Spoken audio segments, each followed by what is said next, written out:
Hey guys, we don't usually think about it like this, but baseball is actually a pretty complicated game. It really is. So when we think about sports like, I don't know, soccer or basketball, hockey, things like that, it's pretty simple, right? You get the ball or the thing, you're going to put it into the net, you're going to put it into the goal. Baseball is a bit more abstract, and we'll talk a little bit today about why and how difficult it is to understand. I would say it's not quite as abstract as, say, American football is, which is ironic because we tend to think of American football as being kind of the big brutish sport that's played by a bunch of guys who just want to hit each other. American football is extremely abstract and is very difficult to understand if you didn't grow up watching it. But I would say that baseball is definitely up there. Back when I was, I would have been 15 years old, my father had through his newspaper, had a journalist from the then country of Yugoslavia come stay with us. This was during the beginning of the events that led to the downfall of Yugoslavia and the end of Slobodan Milosevic. And it just so happens that this journalist was staying with us in October, right around this time of year, probably a couple of weeks. I remember it being early October. This is 1999, and I was really excited to watch the postseason. This must have had something to do with that NLCS between the Braves and the Mets that is legendary, including that, Grand Slam single and so on and so forth. And I remember my dad and I trying to explain to this journalist how the rules of baseball worked, because the journalist saw us watching the game on television.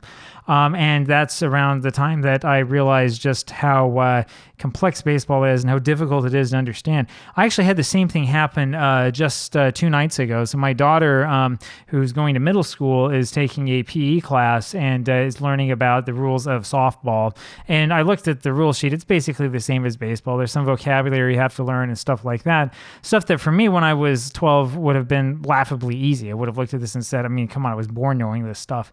But for my daughter, it's a little bit more difficult. She's never really played the sport. As crazy as this sounds, we haven't actually watched a lot of baseball here at home. We haven't paid a lot of attention to it other than Dad's crazy projects. And the kids don't care about any of that stuff. And so as I was trying to explain to her how the sport worked, I realized that it really is a complicated thing. So, I mean, we're going to go ahead and take a look at this. Oh, look, my face is in the right place. I thought I'd have to make a whole bunch of weird changes. I mean, if you look here at the Wikipedia page, it's complex, right? You can see that it's complex because you have 2 teams playing against each other that are taking turns, right? It's pretty easy to figure out, what the purpose of the game is. You're trying to get around to each of the bases to go back home. But for example, when I explained to my daughter that a home run is usually when you hit the ball over the fence and you can go around each of the bases freely, she looked really surprised. Her question for me was, well, how do you get the ball back if you hit it over the fence, right? Which, of course, in the early days of baseball was a very interesting question, right? There's a lot of stuff here that's kind of abstract, right? The idea, for example, that, the fielder will field the ball, throw over to first base, and you try to get the ball over to the bag where the guy who catches it touches on the bag first before the runner or the batter reaches the bag. That's a little bit hard to explain to somebody who maybe is not used to watching the sport. There are other things here that are a little bit hard to explain. So when we look at this, this isn't going to tell me what I was looking for, but we can pretend that the position players are labeled here. When you have a shortstop over here, her question was, why is that called the shortstop, but this guy's the second baseman, right? I don't know. Why do you think that's the case, right? There's a lot of stuff like that happens that's a little bit strange that you can forget about. I think that we do tend to forget about this stuff because we get so caught up in like the story behind baseball and the storylines and the history and the passion of the sport and stuff like that. But, really when it comes down to it, it kind of is a little bit of an abstract sport. Now, if you think that's hard, try explaining stuff like the strike zone. So let's see, do we have anything in here about the strike zone? Doesn't look like we do. You can see that there's a huge section on the history of the sport. But when you explain what a strike and what a ball is, that's pretty difficult to understand, right? So, but this isn't helpful at all. What is baseball exercise? When you're looking at what a strike and what a ball is, that can be difficult and abstract to understand as well, right? So we don't have a good picture of this. But as we can see here from this batter, right, you have a strike zone that, to simplify, you say, okay, it's elbows to the knees and it's got to be over the plate, right? But that can be hard to visualize unless you're actually watching a game being played. And then the guy will swing at a ball. Sometimes it's out of the strike zone, or sometimes one will go by that's in the strike zone he doesn't swing at. Sometimes the umpire gets the call wrong, and so on and so forth. It becomes really, really confusing.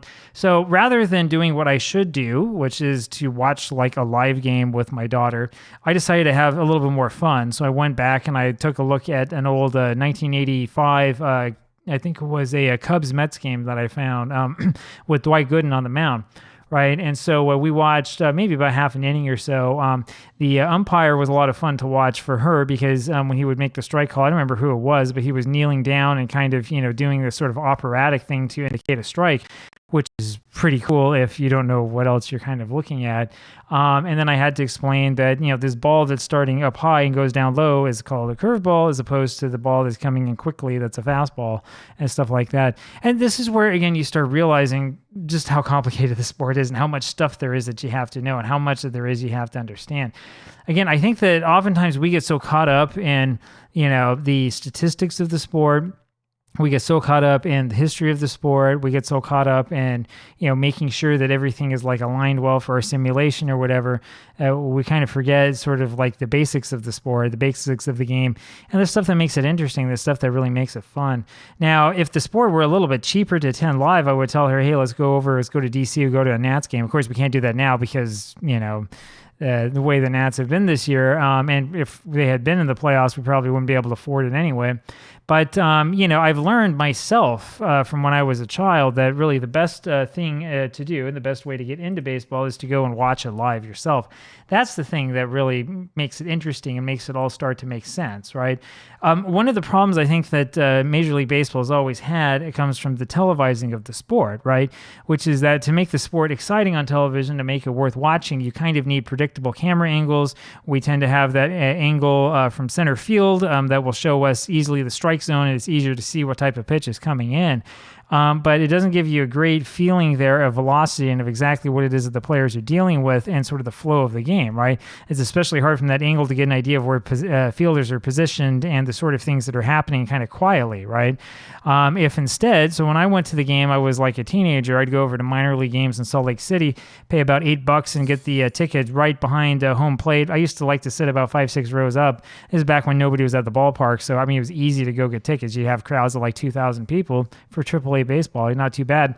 $8, and I would sit around there, and then you could have a whole view of everything that was going on. You could see the adjustments the fielders were making, and the ball was coming to you and pitched to you, and you had an idea of how fast it was and how difficult the job was of the batter, of the catcher, of the umpire, and of everybody else trying to anticipate what was going on. That's really the way I recommend watching the sport, right? From time to time on modern broadcasts, you do see that sort of behind home plate angle come back like a little bit, but you do kind of miss that. If you go back, you watch the old Harry Coyle directed games on NBC from the 80s especially, and also, to a lesser extent from the 70s, you can see a lot of these angles from behind home plate that at least try to give you that feel for what the action looks like. And really, that's the easiest way to sort of explain what's going on and to sort of see it. But having said that, we're never going to get away from the abstraction of the sport, right? It still is the case that scoring a run has not really got that much to do with the ball itself. It's got more to do with the guys running around the bases. It's a little bit odd, right? And it's also the case that, outs are something that are sort of measured in your head. The game's about taking turns, which is different and kind of odd, right? That's a hard thing to understand, right? That, this team's not up to bat anymore. Now they are in the field. And when you're up to bat, you have to go in the right order, one guy after another, which is different than like every other sport, I guess, other than, cricket, right?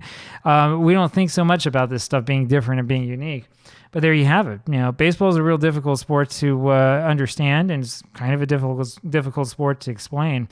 So I think we've done well. Hopefully she'll pass her test. And next thing we can work on is trying to explain to her how professional football works, and that's a lot more complicated. So we'll worry about that one later on. Anyway, there you have it. I'll talk with you again tomorrow. Bye.